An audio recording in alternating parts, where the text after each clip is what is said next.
Daily Bible School. Praise the Lord, children. Jesus loves all Daily Bible School-க்கு கர்த்தராகிய இயேசு கிறிஸ்துவின் இன்ப நாமத்தினால் உங்களை ஆசீர்வதித்து வரவேற்கிறேன் children. கர்த்தர் உங்களை எவ்வளவு நேசிக்கிறார் அதை நீங்க நிச்சயமா ஒவ்வொரு நாளும் உங்க இருதயத்துல அவர் அநேக அற்புதங்களை செய்து அதிசயங்களை செய்து நான் கூட தான் இருக்கிறேன், நான் உங்களை நேசிக்கிறேன், ஏசப்பா உங்களை காமிச்சிட்டே இருக்கிறாருன்னு நான் விசுவாசிக்கிறேன். இப்பொழுது நாம் ஜெபம் செய்வோமா? ஏசப்பா, நீங்க பிள்ளைகள் ஒவ்வொருவரையும் நீங்க கண்மணி போல பாதுகாத்து உள்ளங்கைகளிலே வரைந்து ஒரு தீங்கும் அணுகாமல் நீங்க பிள்ளைகளை இந்நாள் வரைக்கும் பாதுகாத்து வரீங்க. அதுக்காக உமக்கு கோடான கொடி ஸ்தோத்திரம் ஆண்டவரே. பிள்ளைகள் சரீரத்தில் இருக்கிற எல்லா பலவீனங்களையும் நீர் வேரோடு பட்டு போக செய்தீர், அதற்காக நன்றி ராஜா. அன்றைக்கு அத்தி மரத்தை பார்த்து சபித்தீர், அது வேரோடு பட்டு போனதப்பா. அது போல பிள்ளைகள் சரீரத்தில் இருக்கிற எல்லா பலவீனங்கள் வேரோடு பட்டு போனதற்காக ஸ்தோத்திரம் ஸ்தோத்திரம் ஸ்தோத்திரம் ஸ்தோத்திரம் ஆண்டவரே. பிள்ளைகள் உண்மை அறிகிற அறிவை நிறைந்த பிள்ளைகளாக இருக்கிறபடினால உண்மை அறிகிற பிள்ளைகளுக்கு ஒரு குறைவும் இல்லை, உண்மை தேடுகிற பிள்ளைகளுக்கு ஒரு குறைவும் இல்லை. ஆண்டவரே கர்த்தாவே, நீ நல்ல மெய்ப்பனா இருந்து பிள்ளைகளை உங்களுடைய வார்த்தையினாலே ஆண்டவரை மலர செய்கிறீரப்பா. பிள்ளைகள் சரீரத்தில் இருக்கிற பலவீனங்கள் நீங்கட்டும் அப்பா. பிள்ளைகளுடைய கண்கள் அதிசயங்களை காணணும் ஆண்டவரை. சீக்கிரத்துல பிள்ளைகள் சுக வாழ்வு துளிர்க்கணும் ஆண்டவரை. வரப்போகிற எக்ஸாம்ல பிள்ளைகள் நல்ல மதிப்பெண் எடுத்து உங்க நாமத்தை மட்டும் மகிமைப்படுத்தும் கர்த்தராகிய இயேசு கிறிஸ்து நாமத்தினாலே ஜெபிக்கிறோம் ஜீவனுள்ள நல்ல பிதாவே, ஆமென். சில்ட்ரன்ஸ், கர்த்தர் ரொம்ப நல்லவராக இருக்கிறார். இப்பொழுதும் நாம் கர்த்தரை துதித்து பாடி தேவனை மகிமைப்படுத்துவோமா? ஒரு மகிமையின் மேகம் இந்த இடத்தை மூடுதே, ஒரு மகிமையின் மேகம் என் ஜனத்தை மூடுதே, ஒரு மகிமையின் மேகம் இந்த இடத்தை மூடுதே, ஒரு மகிமையின் மேகம் என் ஜனத்தை மூடுதே. விலகாத மேகம் நீ, உன் செல்ல மேகம் நீ, விலகாத மேகம் நீ, உன் செல்ல மேகம் நீ. ஆவியானவரே, அன்பின் ஆவியானவரே, வல்ல ஆவியானவரே, வெளிவின் ஆவியானவரே, மகிமையின் ஆவியானவரே, அன்பின் ஆவியானவரே, வல்ல ஆவியானவரே, வெளிவின் ஆவியானவரே. ஒரு மகிமையின் மேகம் இந்த இடத்தை மூடுதே, ஒரு மகிமையின் மேகம் என் ஜனத்தை மூடுதே, ஒரு மகிமையின் மேகம் இந்த இடத்தை மூடுதே, ஒரு மகிமையின் மேகம் என் ஜனத்தை மூடுதே. விலகாத மேகம் நீ, உன் செல்ல மேகம் நீ, விலகாத மேகம் நீ, உன் செல்ல மேகம் நீ. ஆவியானவரே, அன்பின் ஆவியானவரே, வல்ல ஆவியானவரே, வெளிவின் ஆவியானவரே, மகிமையின் ஆவியானவரே, அன்பின் ஆவியானவரே, வல்ல ஆவியானவரே, வெளிவின் ஆவியானவரே.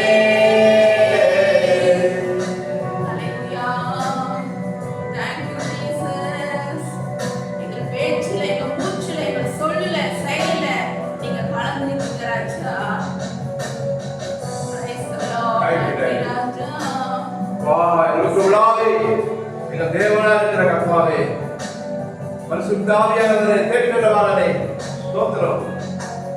என் பேச்சில என் மூச்சில, பேச்சில என் மூச்சில, என் சொல்லுல என் செயலுல கலந்திருக்கீங்க.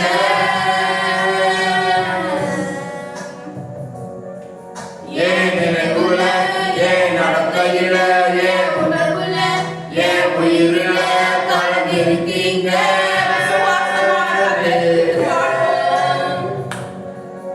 என் பேச்சில என் மூச்சில என் சொல்லுல என் செயலுல கலந்திருக்கீங்க.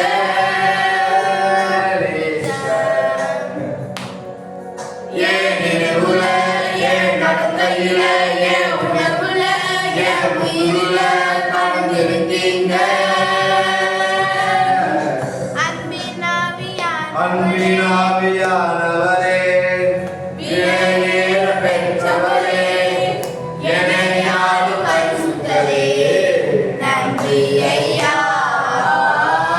அன்பின் ஆவியானவரே, பெற்றோரே, விலையேற பெற்றவரே, என்னை ஆளும் பரிசுத்தரே, நன்றி ஐயா. மகிமை மேகம் இந்த இடத்தை மூடுதே, ஒரு மகிமை மேகம் என் ஜனத்தை மூடுதே, ஒரு மகிமை மேகம் இந்த இடத்தை மூடுதே, ஒரு மகிமை மேகம் என் ஜனத்தை மூடுதே. விலகாத மேகம் நீர், முன் செல்லும் மேகம் நீர், விலகாத மேகம் நீர், முன் செல்லும் மேகம் நீர். ஆவியானவரே, அன்பின் ஆவியானவரே, வல்ல ஆவியானவரே, தெய்வீன் ஆவியானவரே, மகிமையின் ஆவியானவரே, அன்பின் ஆவியானவரே, வல்ல ஆவியானவரே, தெய்வீன் ஆவியானவரே. லூக்கா 15ஆம் அதிகாரம். சகல ஆயக்காரரும் பாவிகளும் அவருடைய வசனங்களை கேட்கும்படி அவரிடத்தில் வந்து சேர்ந்தார்கள். 2ஆம் வசனம். அப்பொழுது பரிசேயரும் வேத பாரகரும் முறுமுறுத்து, இவர் பாவிகளை ஏற்றுக்கொண்டு அவர்களோடு சாப்பிடுகிறார் என்றார்கள். 3ஆம் வசனம். அவர்களுக்கு அவர் சொன்ன ஓமையாவது. 4ஆம் வசனம். உங்களில் ஒரு மனுஷன் 100 ஆடுகளை உடையவனாயிருந்து அவைகளில் ஒன்று காணாமற் போனால் 99 ஆடுகளையும் வனாந்திரத்திலே விட்டு காணாமற் போன ஆட்டை கண்டுபிடிக்கும் அளவு தேடி திரியானோ? 5ஆம் வசனம். கண்டுபிடித்த பின்பு அவன் சந்தோஷத்தோடே அதை தன் தோள்களின் மேல் போட்டுக்கொண்டு 6ஆம் வசனம். வீட்டுக்கு வந்து சிநேகிதரையும் அயலகத்தாரையும் கூட வரவழைத்து, காணாமற் போன என் ஆட்டை கண்டுபிடித்தேன், என்னோடு கூட சந்தோஷப்படுங்கள் என்பான் அல்லவா? 7ஆம் வசனம். அதுபோல மனந்திரும்ப அவசியமில்லாத 99 நீதிமான்களை குறித்து சந்தோஷம் உண்டாகிறதை பார்க்கிலும் மனம் திரும்புகிற ஒரே பாவியின் நிமித்தம் பரலோகத்தில் மிகுந்த சந்தோஷம் உண்டாயிருக்கும் என்று உங்களுக்கு சொல்லுகிறேன். 8ஆம் வசனம். அன்றியும் ஒரு ஸ்திரீ 10 வெள்ளிக்காசை உடையவளாயிருந்து அதில் ஒரு வெள்ளிக்காசு காணாமற் போனால் விளக்கை கொளுத்தி வீட்டை பெருக்கி அதை கண்டுபிடிக்கிற வரைக்கும் ஜாக்கிரதையாய் தேடாமல் இருப்பாளோ? 9ஆம் வசனம். கண்டுபிடித்த பின்பு தன் சிநேகிதர்களையும் அயல் வீட்டுக்காரிகளையும் கூட வரவழைத்து, காணாமற் போன வெள்ளிக்காசை கண்டுபிடித்தேன், என்னோடு கூட சந்தோஷப்படுங்கள் என்பாள் அல்லவா? 10ஆம் வசனம். அதுபோல மனம் திரும்புகிற ஒரே பாவியின் நிமித்தம் தேவனுடைய தூதருக்கு முன்பாக சந்தோஷம் உண்டாயிருக்கிறது என்று உங்களுக்கு சொல்லுகிறேன் என்றார். 11ஆம் வசனம். பின்னும் அவர் சொன்னது, ஒரு மனுஷனுக்கு 2 குமாரர் இருந்தார்கள். 12ஆம் வசனம். அவர்களில் இளையவன் தகப்பனை நோக்கி, தகப்பனே, ஆசைகளில் எனக்கு வரும் பங்கை எனக்கு தர வேண்டும் என்றான். அந்தப்படி அவன் அவர்களுக்கு தன் ஆஸ்தியை பங்கிட்டு கொடுத்தான். 13ஆம் வசனம். சில நாளைக்கு பின்பு இளைய மகன் எல்லாவற்றையும் சேர்த்து கொண்டு தூர தேசத்துக்கு புறப்பட்டு போய் அங்கே துன்மார்க்கமாய் ஜீவனம் பண்ணி தன் ஆஸ்தியை அழித்து போட்டான். 14ஆம் வசனம். எல்லாவற்றையும் அவன் செலவழித்த பின்பு அந்த தேசத்திலே கொடிய பஞ்சம் உண்டாயிற்று. அப்பொழுது அவன் குறைவுபட தொடங்கி 15ஆம் வசனம். அந்த தேசத்து குடிகளில் ஒருவனிடத்தில் போய் ஒட்டி கொண்டான். அந்த குடியானவன் அவனை தன் வயல்களில் பன்றிகளை மேய்க்கும்படி அனுப்பினான். 16ஆம் வசனம்.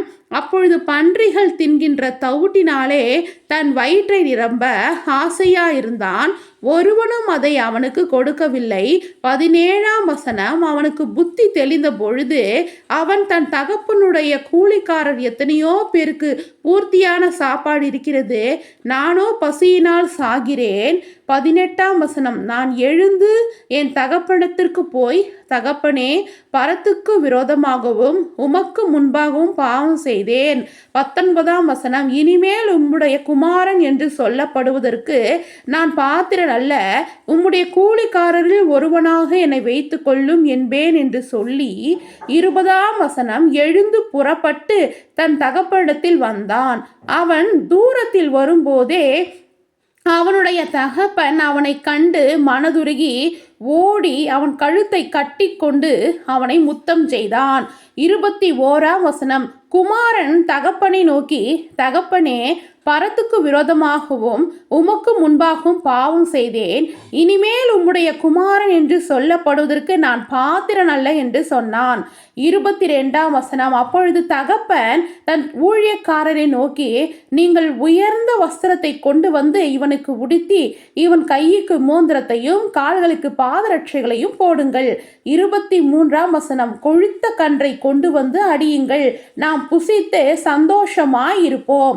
24ஆம் வசனம், என் குமாரனாகிய இவன் மரித்தான், திரும்பவும் உயிர்த்தான், காணாமற் போனான், திரும்பவும் காணப்பட்டான் என்றான். அப்படியே அவர்கள் சந்தோஷப்பட தொடங்கினார்கள். 25ஆம் வசனம், அவனுடைய மூத்த குமாரன் வயலில் இருந்தான். அவன் திரும்பி வீட்டுக்கு சமீபமாய் வருகிற பொழுது கீத வாக்கியத்தையும் நடன களிப்பையும் கேட்டு 26ஆம் வசனம், ஊழியக்காரரில் ஒருவனை அழைத்து இது என்ன என்று விசாரித்தான். 27ஆம் வசனம், அதற்கு அவன், உம்முடைய சகோதரன் வந்தார், அவர் மறுபடியும் சுகத்துடனே உம்முடைய தகப்பனிடத்தில் வந்து சேர்ந்தபடியினாலே அவருக்காக கொழுத்த கன்றை அடிப்பித்தார் என்றான். 28ஆம் வசனம், அப்பொழுது அவன் கோபம் அடைந்து உள்ளே போக மனதில்லாதிருந்தான். தகப்பனோ வெளியே வந்து அவனை வருந்தி அழைத்தான்.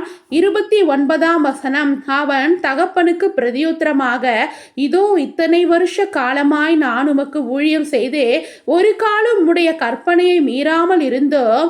என் சிநேகிதரோடே நான் சந்தோஷமாய் இருக்கும்படி நீர் ஒரு காலம் எனக்கு ஒரு ஆட்டுக்குட்டியாவது கொடுக்கவில்லை. 30ஆம் வசனம், வேசிகளிடத்தில் உம்முடைய ஆசையை அழித்து போட்ட உம்முடைய குமாரனாகிய இவன் வந்தவுடனே கொழுத்த கன்றை இவனுக்காக அடிப்பித்தீரே என்றான். 31ஆம் வசனம், அதற்கு தகப்பன், மகனே, நீ எப்பொழுதும் என்னோடு இருக்கிறாய், எனக்குள்ளதெல்லாம் உன்னுடையதாய் இருக்கிறது.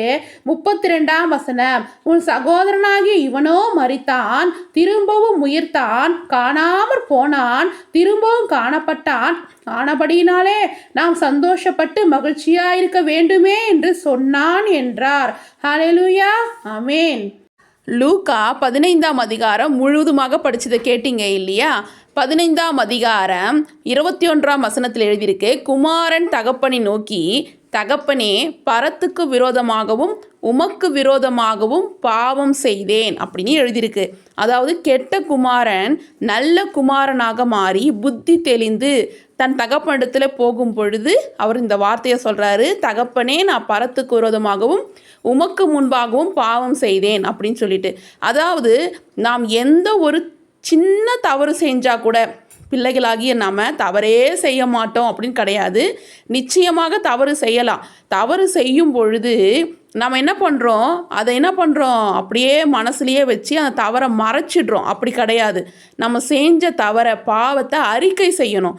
முழங்கால் படியிட்டு, ஆண்டவரே, நான் அந்த தப்பு பண்ணிட்டேன், என்னை மன்னிச்சிடுங்க ஆண்டவரே அப்படின்னு சொன்னது மட்டும் அல்லாமல், ஏசப்பா கிட்ட மன்னிப்பு கேட்டதும் அல்லாமல், திரும்ப அந்த தவறு செய்யாமல் இருப்போமானால் நிச்சயமாக கர்த்தர் நம்ம என்ன பண்ணுவார், ஆசீர்வதிப்பார். ஓகேவா சில்ட்ரன்ஸ்? எப்போவுமே தப்பு பண்ணிவிட்டு நான் தவறு பண்ணலைன்னு சொல்லி சாதிக்கவும் கூடாது. செஞ்ச தப்பை திரும்பவும் செய்யக்கூடாது. தவறு செய்து விட்டு அதை வெளியில் சொல்லாமல் மறைக்கவும் கூடாது. ஓகேங்களா? நம்ம பண்ண தப்பு எல்லாமே கர்த்தருக்கு தெரியும். மனுஷங்களுக்கு தெரியாமல் இருக்கலாம், பெற்றோருக்கு தெரியாமல் இருக்கலாம், ஆசிரியருக்கு தெரியாமல் இருக்கலாம். ஆனால் செய்த தவறு, பேசின வார்த்தை, பார்த்த பார்வை எல்லாமே கர்த்தருக்கு தெரியும். அதனால் முழங்கால் படிட்டு கர்த்தர்கிட்ட, ஆண்டவரே, நான் அந்த தப்பு பண்ணிட்டேன், என்னை மன்னிச்சிடுங்கன்னா ஏசப்பா கண்டிப்பாக மன்னிப்பார், ஆசீர்வதிப்பார். ஓகேவா சில்ட்ரன்ஸ்? இப்போ கேள்வி கேட்கலாமா? மனம் திரும்புகிற ஒரே டேஷ் பரலோகத்தில் மிகுந்த சந்தோஷம் உண்டாயிருக்கும். ஆ நீதிமானின் நிமித்தம், ஆ பாவியின் நிமித்தம், இ நல்லவனின் நிமித்தம். சரியான விடையை எழுதி ஆன்ட்டிக்கு வாட்ஸ்அப் அனுப்புங்க சில்ட்ரன்ஸ். கர்த்தர் உங்களை ஆசீர்வதிப்பார். பிள்ளைங்களா, இன்னைக்கு நம்ம எதுக்காக ஜெபிக்க போறோம்னா, அநேக பிள்ளைங்க வந்து நீங்க ஸ்கூல்ல நீங்க ஸ்போர்ட்ஸ்ல ஆக்டிவிட்டி பண்றீங்களா, எல்லாத்தையும் நல்லா கேட்கணும், நீங்க வின் பண்ணணும், ஃபர்ஸ்ட் ரேங்க் வரணும், அதில் நீங்க மெடல்லாம் வாங்கணும். சரியா? அப்படி பிள்ளைங்களுக்காக ஜெபிக்கலாம், நல்லா படிக்கணும், எல்லாரும் நீங்க ஃபர்ஸ்ட் வரணும், பின்னாடி இருக்கக்கூடாது. நீங்களாம் முன்னாடி ஒரு கத்துற பிள்ளைங்க எல்லாரும் நம்ம உள்ள இருக்கணும் எல்லாத்துக்கும். சரியா? அதுக்காக ஜெபிக்கலாமா? நேசிக்கிற பரலோக தகப்பனே, இயேசு கிறிஸ்துவின் நாமத்தை ஜெபிக்கிறோம் பிதாவே. ஸ்தோத்திரம் ஸ்தோத்திரம் ஸ்தோத்திரம் ஸ்தோத்திரம். அப்பா நீங்க நல்லவரப்பா, நீங்க வல்லவரப்பா. வானம் பூமி மூடிதானவரே, பூமி நேரு மூடிதப்பா. ஸ்தோத்திரம் அப்பா, நீ சிறு பிள்ளை ரொம்ப நேசிக்கிறீங்க ஆண்டவரே, அவங்களை அணைக்கிறீங்க, கருத்து வைத்து அவங்களை ஆசீர்வதிக்கிறீங்க ராஜா. அதற்காக நன்றி நன்றி அப்பா. உங்க நாமம் தெரிவிக்கப்பட்ட ஜனங்கள், உடன்படிக்கை பிள்ளைகள் ஆண்டவரே, ரத்தத்தினால் மீட்கப்பட்டவர்கள், பரிசுத்த சந்ததியாக இவர்கள் ஆண்டவரே. எல்லா இடத்துலப்பா கீழே இருக்கக்கூடாதுப்பா, மேலே இருக்கக்கூடாது, வாழா இருக்கக்கூடாதுப்பா, தலையா இருக்கணும் ஆண்டவரே. ஸ்தோத்திரம் ஸ்தோத்திரம் தேவனே. பிள்ளைகள் படிப்பிலும் சரி, அப்பா ஸ்போர்ட்ஸ் ஆக்டிவிட்டிலும் சரி, எல்லாவற்றையும் என் பிள்ளைகள் எல்லோரும் கர்த்தாவே நல்ல மதிப்பெண்கள் பெறணும் ராஜா, நல்ல மார்க் எடுக்கணும்ப்பா, எல்லாத்தையும் ஃபர்ஸ்ட் ரேங்க் வரணும்ப்பா. என்னென்ன ஸ்போர்ட்ஸ் ஆக்டிவிட்டி கலந்து கொள்றாங்களோ எல்லாத்தையும் உங்க நாமத்தை உங்க ஜனங்களாப்பா, உங்க பிள்ளைகள் முதல் ரேங்க் வந்து உங்க நாமத்தை அவள் மகிமைப்படுத்தணும்ப்பா. ஸ்தோத்திரம் ஸ்தோத்திரம் தகப்பனே. என் நாமத்தை அறிந்திருக்கபடியா இந்த உயர்ந்த அலைகளிலே வைப்பேன் சொல்லினப்பா. 7 நாட்களால் திருப்தியாக்கி என் ரட்சிப்பை உனக்கு காண்பிப்பேன் சொல்லினே. நானே கர்த்தர் ராஜா. என் ஜனங்கள் ஒருபோதும் வெட்கப்பட்டு போதே சொல்லினப்பா. நீ பிள்ளைகளப்பா வெட்கப்பட்டு இருக்கலாம்ப்பா, ஸ்கூல்ல சரியா மார்க் எடுக்காம, ஸ்போர்ட்ஸ்ல எதுல மார்க் எடுக்காம ஒரு ஃபைனலான வாழ்க்கையில வாழ்ந்து கொண்டு இருக்கலாம். ஆனா கர்த்தர் நீ சொன்னீங்கப்பா, என்னை நம்புனா குப்பையில இருந்தாலும் குழியில இருந்தாலும் அவனை தூக்கி எடுக்க சொன்னீங்க ராஜா. பிரபுக்களோடும் ராஜாக்களோடு அமர செய்ய சொல்கிறேன். உன் சத்துருக்களுக்கு மத்தியில் நான் வந்து ஆயத்தப்படுத்தி என் தலை எண்ணியால் அபிஷேகம் பண்ணுவார். பாத்திரம் பங்கு சுகம் ஞானம் பலன் ஆற்றல் திறமை உனக்குள்ள ஒளிந்திருக்க எல்லா ப்ரொடக்ஷன் வெளியே வரும். ஹalleluya. நீ ஆராதிக்கிற தேவன் உன்னை உயர்த்துவார், உன்னை ஆசீர்வதிப்பார், உன்னை பெருகச் செய்வார். அவர் உன்னை ஆசீர்வதித்து உன் பேரை பெருமைப்படுத்துவார். நீ ஆசீர்வாதமாய் இருப்பாய். உன்னை பெற்ற தாய் தந்த உள்ளம் மகிழும். ஹalleluya ஹalleluya ஹalleluya. அதை நீங்க கர்த்தர் கைக்குள்ள அடங்கிருங்க. நீங்க என்ன தெரிஞ்சாலும் சரி, என்ன ஞானம் வந்தாலும் சரி, நீங்க தேவன் கருத்து அடங்கிருந்தீங்கன்னா கர்த்தர் ஏற்ற காலத்துல ஏற்ற வேலையில ஏற்ற நேரத்தில் உயர்த்துவார். அந்த உயர்வு வானத்துக்கு மேல இருக்கும். ஹalleluya. நன்றி நன்றி தகப்பனே. ஹalleluya ஹalleluya. ஆமா, என்ன ஜெபம் சொன்னார், உன்னை குறித்து நமக்கு தேவையில்லை, எல்லாமே சமாதான நிலையில் சொல்லியிருக்கிறார். ஹalleluya. கர்த்தர் நல்லவர், கர்த்தர் ஆசீர்வதிப்பார். இயேசுவின் நாமத்தில் ஜெபிக்கிறோம் நல்ல பிதாவே. ஆமென் ஆமென். ஆத்துமாவே கர்த்தரை ஸ்தோத்திரி, முழுவதுமே பரிசுத்த நாமத்தை ஸ்தோத்திரி. ஆத்துமாவே கர்த்தரை ஸ்தோத்திரி. கர்த்தருக்கு சகல உபகாரம் பரவாயில்லை. அவன் கர்த்தர் கூட இருப்பான்.